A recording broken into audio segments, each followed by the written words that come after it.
Hoje é dia de um ícone dos anos 2000, o Porsche Carrera GT, em mais um episódio da história do automobilismo. Olha, eu vou falar aqui para você uma ideia que eu tenho sobre o Porsche Carrera. Junto com o McLaren F1, são os carros que mais mudaram os padrões de como se fabricava supercarros e hoje se fabrica hipercarros na história. Você vai entender mais sobre o Porsche Carrera agora e como ele mudou esses padrões. Mas no final desse vídeo eu quero ouvir a sua opinião e saber se você concorda com essa minha ideia. Mas antes, vamos à história desse carro magnífico. No início do século XXI, o automobilismo estava mudando e novos padrões estavam nascendo. E super esportivos baseados em carros de corrida já eram comuns entre nós. Já inclusive falei de alguns aqui no canal, como o Saleen S7, que era basicamente um carro de corrida, que teve a sua versão de homologação para as ruas. Mas também já tinha o Mercedes CLK GTR, que na verdade era um protótipo que também teve a sua versão de rua. Dá uma olhadinha aqui nos cards e no primeiro comentário fixado. E depois desse vídeo, assista a história desses dois carros para você entender melhor do que estou falando. Mas por que, Gel, você começou falando desses dois carros? Bom, é porque o Carrera GT segue uma filosofia muito parecida com a deles, mas ao mesmo tempo tinha outra proposta muito mais ousada. Essa proposta era de ser um carro de alto padrão, com muito conforto e luxo, mas ao mesmo tempo ser um carro de corrida homologado para andar em vias públicas. Mas para entendermos melhor a história, vamos voltar ao início do projeto do Carrera GT, que começaria no final de 1999, quando a Porsche engavetaria o seu 9R3 Le Mans. Esse carro era um protótipo puro sangue, feito para a LM GT1. Mas com o fim da categoria em 1999, a Porsche deixaria de lado o seu projeto. Mas esse carro já contava com o motor V10 5.5 litros, que mais tarde seria o motor do Carrera GT. Voltando à estrela desse vídeo, o Carrera GT foi apresentado pela primeira vez no Salão do Automóvel de Paris, em 2000. Essa primeira versão do Carrera GT usava o motor do 9R3 e alguns componentes desse carro. Foi um sucesso, chamando a atenção do público, da mídia especializada e de possíveis compradores. Nesse mesmo ano, a Porsche anunciou que se o carro entrasse em produção, seriam apenas 500 unidades produzidas. Essa quantidade baixa de carros era devido à crise que a Porsche passava no início do século XXI. Mas no Salão de Genebra de 2003, foi anunciado em definitivo que o carro entraria em produção no ano seguinte.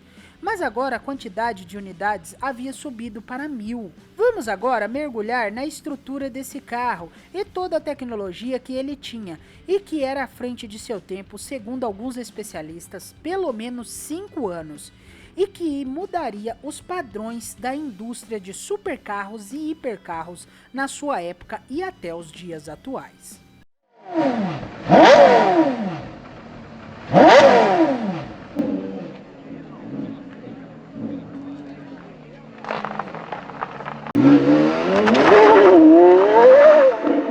Bom, quando o Carrera GT foi anunciado, o carro mais influente do mundo, com toda certeza, ainda era o McLaren F1, que inclusive já tem vídeo aqui no canal e está nos cards e no primeiro comentário fixado. E uma coisa é que o F1 popularizou a fabricação de supercarros esportivos com monocoque de fibra de carbono. E novamente, o Gel citando outro carro. Calma, você vai entender tudo. O automobilismo é como um quebra-cabeça, que cada peça se encaixa. E vou encaixá-las todas agora para você.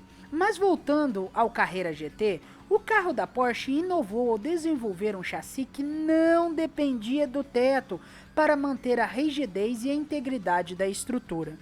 Isso foi porque o carro não teria uma versão Roadster e a Porsche resolveu fundir em um único carro um Roadster e um coupé. Para isso, ela desenvolveu um chassi que apelidou de chassi rolante.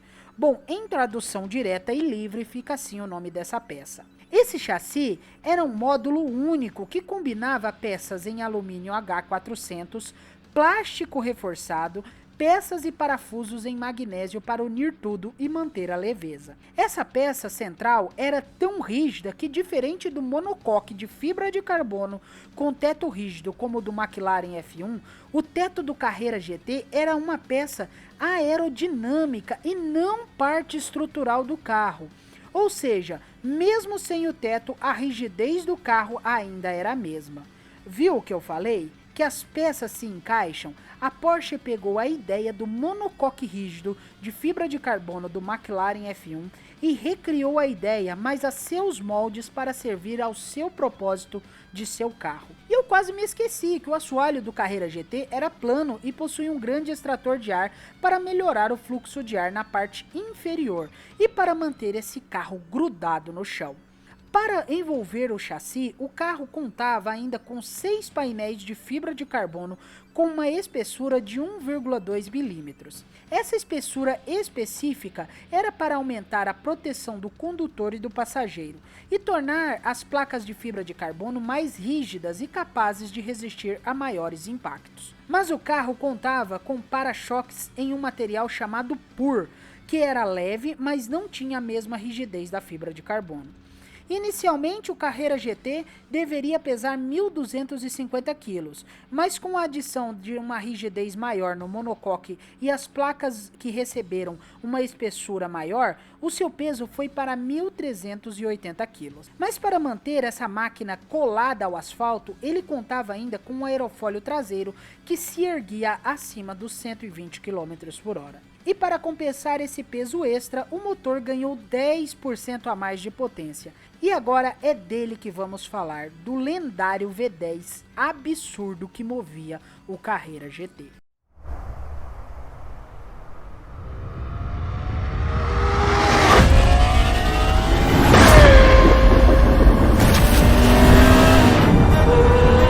Bom, eu vou resumir aqui para vocês o motor do Porsche Carrera GT. Era um motor de corrida. Claro que não é tão fácil assim, né, gente?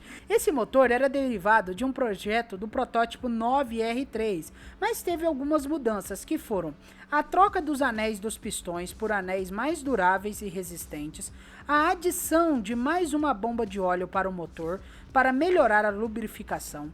O diâmetro dos pistões foi aumentado em 2 milímetros, o que fez o motor ir de 5,5 litros para 5,7 litros. E a potência foi de 556 cavalos para 613 cavalos. O bloco do motor também foi aumentado cerca de 7 milímetros. Esse motor contava com um sistema de cárter seco para auxiliar a diminuição do centro de gravidade do carro. E o tanque de combustível tinha 100 litros. Esse motor era capaz de levar o Porsche Carrera GT de 0 a 100 em 3,9 segundos e de 0 a 200 em apenas 9,4 segundos, em uma velocidade máxima de 330 km por hora. Contava com uma transmissão de 6 velocidades ainda. Lembrando que o intuito do Carrera GT não era ser o carro mais rápido do mundo, mas sim ser um carro de luxo, de conforto e de alto desempenho. Mas a verdadeira estrela desse carro, na minha opinião, enquanto eu pesquisava, era o sistema de embreagem de cerâmica dele. O Porsche Carrera GT foi o primeiro carro do mundo a contar com uma embreagem 100% de cerâmica, mas não era qualquer embreagem de cerâmica. A tecnologia dessa embreagem era muito maior do que você possa imaginar. O nome dessa embreagem era Porsche Ceramic Composite Cloth, ou a sigla que está aparecendo para você aí na tela. Se eu falar, já sabe, né? O algoritmo do YouTube pode achar que eu estou fazendo referência àquela facção lá. Voltando à embreagem, ela não era feita só de cerâmica, mas sim continha alguns materiais compósitos, como fibra de carbono e outros materiais que a Porsche guarda até hoje as 7 chaves. Para você ter uma ideia, essa embreagem seria capaz, na teoria, segundo a própria Porsche, de suportar um torque de 1.000 kg. O conjunto completo de embreagem pesava apenas 3,5 kg. Você até pode achar muito pesado essa embreagem, mas lembre-se que muitas embreagens de carros populares aí pesam em torno de 5 kg. Foram produzidos cerca de 1.270 exemplares, de 2004 a 2006, do Porsche Carrera GT. A produção do Carrera GT só foi encerrada devido a uma mudança na legislação de trânsito nos Estados Unidos, onde mudava algumas regras sobre os airbags de carros de produção. Em 2013, teve uma única unidade do Carrera GT modificada pela Zagato. Ficou conhecido como Porsche Carrera GTZ. Ele possuía um redesenho na parte superior do chassi para melhorar o fluxo de ar pela carroceria. Mais uma curiosidade é que na época de seu lançamento, cada Porsche Carrera GT era vendido por aproximadamente US$ 1 milhão. E infelizmente foi a bordo de um Carrera GT que o ator Paul Walker faleceu em 2013, quando seu carro bateu em uma árvore.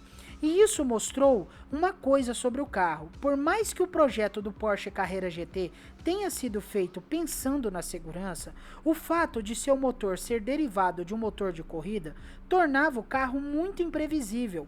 Isso acontece pois pessoas com menos experiência não saberão lidar com o fator do motor responder rapidamente a pequenas variações de aceleração do carro. Pois o motor de corrida funciona assim, ele necessita de respostas rápidas a pequenas variações de aceleração, para que o piloto consiga responder rapidamente a qualquer investida de um adversário ou a saída de uma curva. Muitos falam que o projeto ou chassi do Carrera GT são derivados de um carro de corrida, mas não é, foi só o motor que foi derivado de um projeto de pista. Inclusive, em pleno 2023, a Porsche convocou um recall para o Carrera GT.